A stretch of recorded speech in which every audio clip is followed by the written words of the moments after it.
കപ്പ ഇറച്ചി ഉണ്ടാക്കിയാലോ? അതിന് കപ്പ അതിൻ്റെ തൊലിയൊക്കെ കളഞ്ഞ് ഇതുപോലെ നന്നായിട്ട് ചെറുതായിട്ട് അരിഞ്ഞെടുക്കുക. ഇനി വേവിക്കാനുള്ള പാത്രത്തിലേക്ക് ആവശ്യത്തിന് വെള്ളവും ഉപ്പും മഞ്ഞൾപ്പൊടി 2 കറിവേപ്പിലയുടെ തണ്ടും കൂടെ ഇട്ട് നന്നായിട്ട് വെന്ത് വരുന്നവരെ വേവിച്ചെടുക്കുക. ബീഫിന് ആവശ്യമായിട്ട് സവാള, ഇഞ്ചി, പച്ചമുളക്, കറിവേപ്പില ഇതെല്ലാം കൂടെ കുക്കറിൽ ഒരു 4 വിസിൽ വരുമ്പോഴത്തേക്കും ഇത് നന്നായിട്ട് വെന്ത് കിട്ടും. നിങ്ങളുടെ സ്ഥലങ്ങളിൽ കപ്പ ഇറച്ചിക്കൊക്കെ എന്താ പറയുന്നത്?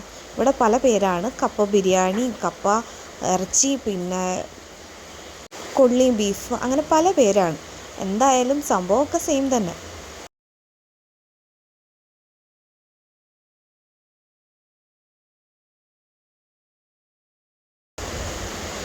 വെന്ത് വന്ന കപ്പയിലേക്ക് നമ്മൾ ബീഫും കൂടെ ചേർത്ത് ഒരു ഉരുളിയിലേക്ക് മാറ്റിയിട്ടുണ്ട്.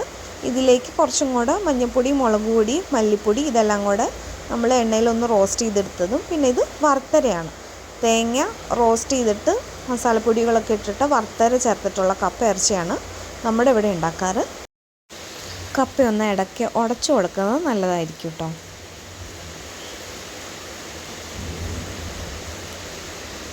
ഇതിലേക്ക് ആവശ്യമുണ്ടെങ്കിൽ നമുക്ക് കുറച്ചും കൂടെ മസാലപ്പൊടികളൊക്കെ ചേർക്കാം. റോസ്റ്റ് ചെയ്തതുകൊണ്ട് തന്നെ എപ്പോൾ വേണമെങ്കിലും നമുക്ക് ചേർക്കാം.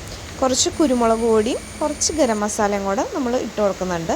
പിന്നെ ചീഞ്ചട്ടിയിൽ എണ്ണ ചൂടാക്കി കടുക് പൊട്ടിച്ച് നേരത്തെ ചതച്ച് വെച്ച വെളുത്തുള്ളിയും ചെറുള്ളിയും കൂടെ ചേർത്ത് നന്നായിട്ട് ബ്രൗൺ കളറാവുന്നവരെ വെയിറ്റ് ചെയ്യണം.